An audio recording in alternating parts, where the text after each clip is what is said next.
Hey fellow vintage lovers, in today's video I am doing a voiceover over an old haul from an estate and a couple of rummage sales that we went to. There's a town locally that is so good to us every time there's an estate sale that we almost always will just head that way when we see a sale. So at this sale, it was the tiniest little house. It was so cute. And the husband was a woodworker, and then the wife was a collector of all kinds of little trinkets, bells, tchotchkes, figurines. And so he had lovingly made, handmade, little shadow boxes all over the place to house her collection, which I thought was so stinking sweet.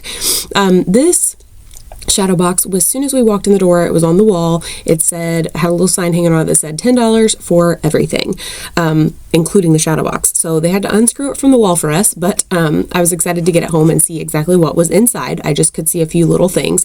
That little green girl is still available. This is one of the bells from the international bell situation. She was Ireland. This little girl's also in a lot, not the international bells, just in a rando lot. This one is in the international bell lot. This little girl is in the rando lot, rando. This little Polynesian girl is in the international bell lot.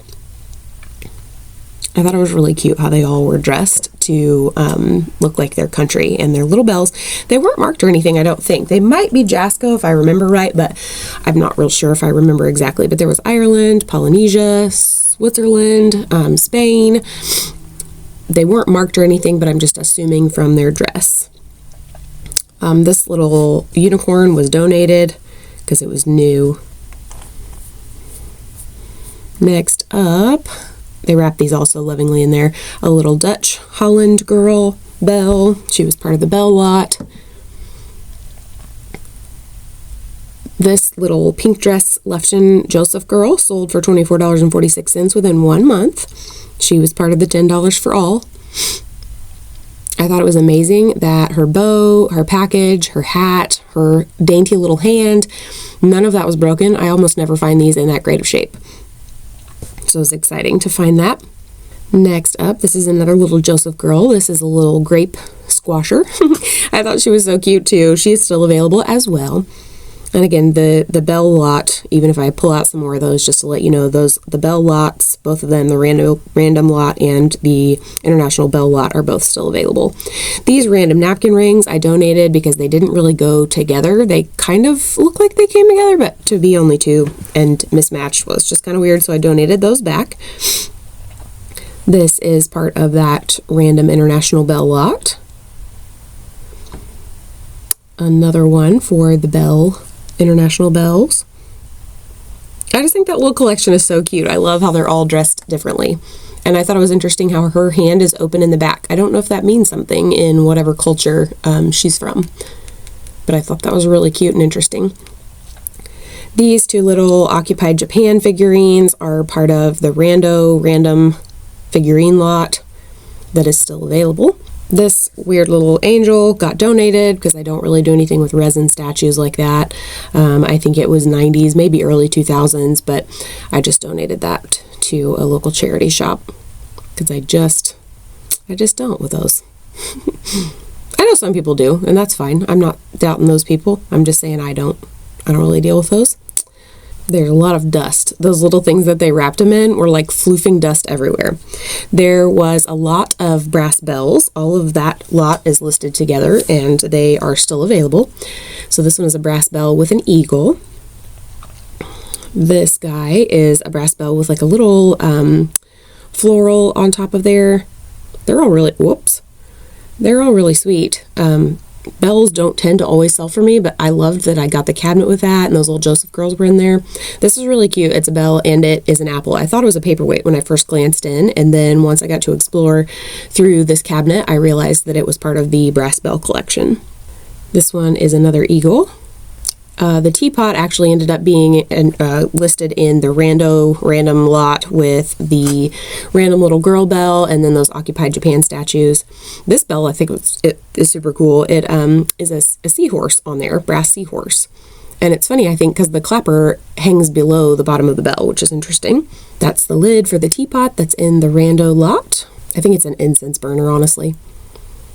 There were a pair of brass cats, heavy brass cats. They are still available. Here's the second part of that. Those two are listed together, again, still available.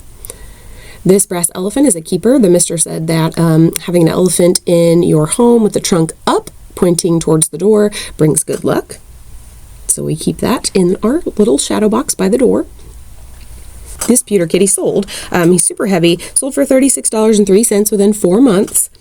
And then this pewter cat, there's a pair. So there's this one and then the next one. That set of two is still available.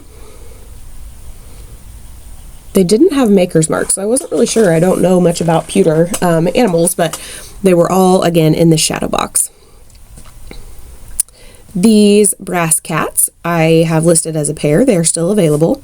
And I lied about the pewter cat. It was just the second pewter cat in my list, so I don't know what I'm talking about. It was just by itself, and it's still available. And then these two brass kitties are still available as well. I like how they kind of lean into each other. They're really cute. And then finally, I listed the curio cabinet itself. So all of that was $10 and included the curio cabinet. And I listed the curio cabinet itself on the marketplace, and it sold within 15 days for $50. Next up, I picked up an amber glass egg plate, and when I picked it up at the sale, I did not notice that anything was chipped, but while I was filming this video, it must have been chipped because I cut my finger on it and was bleeding all over the place while I was doing the haul. But anyway, this egg plate is still available, and I paid $5 for it. These cute mushroom tablecloths I bought right off their table. I was saying how cute they were. They were using them for the sale, and I was having a big spell about how adorable they were, and they were like, well, we've got 3. They're all yours. And so I sold the set of 3 for $49.05 within 3 months, and I paid $3. She wanted $1 a piece for them, which was just fine with me because they're stinking cute. They're terry cloth. They have the best colorways. Like, can you just imagine the Sears Mary mushrooms sitting nearby with these on your tables or using these as dishcloths? So stinking cute. And they were big. Like, they're made like a towel, but they were big enough to be like a card table tablecloth, which I loved. Next up, the Mr. snagged or found these vintage tiger sheets. The sheet set sold for $31.68 within 2 months, and I paid $2. These I thought were so weird. I've never seen anything like them. I don't know if these are remnants or actual just like finished products. They look to me like table runners with an edge, so I would cut that edge off and use them as a table runner. And they're wipeable. They're vinyl. It's vinyl lace table runners, basically, because they're the size skinny to run down a table. The set of 3 is still available, and I paid $3. This tin Vegas ashtray sold for $30.52. It sold within 2 months, and I paid $2. This plant trivet, when I first wrote this down, this trivet hadn't sold, and that was on Friday, and today is Monday. That trivet sold over the weekend. This plant trivet sold for $32.26. It sold within September, 9 months or so. Sorry, I'm just kind of doing this one on a whim since it sold before I wrote down my list. So that's fun that it sold kind of while I was waiting to record this video. I think it's cute that it says it's okay to smoke here, just don't exhale. I love that. We are not smokers here, and I can't stand the smell of cigarette smoke, so I love that trivet so much. This little pair of new old stock garden gloves sold for $25.34 within 1 month, and I paid $1. I thought they were so cute with that gingham check and those fun colors. And finally, the last thing I picked up is this Humidiguide. It sold for $37.28. It sold within 7 months, and I paid $5. So all in all, the cost of goods was $32. I'm redoing my math here since I have an addition of that plant trivet that sold since I did my math.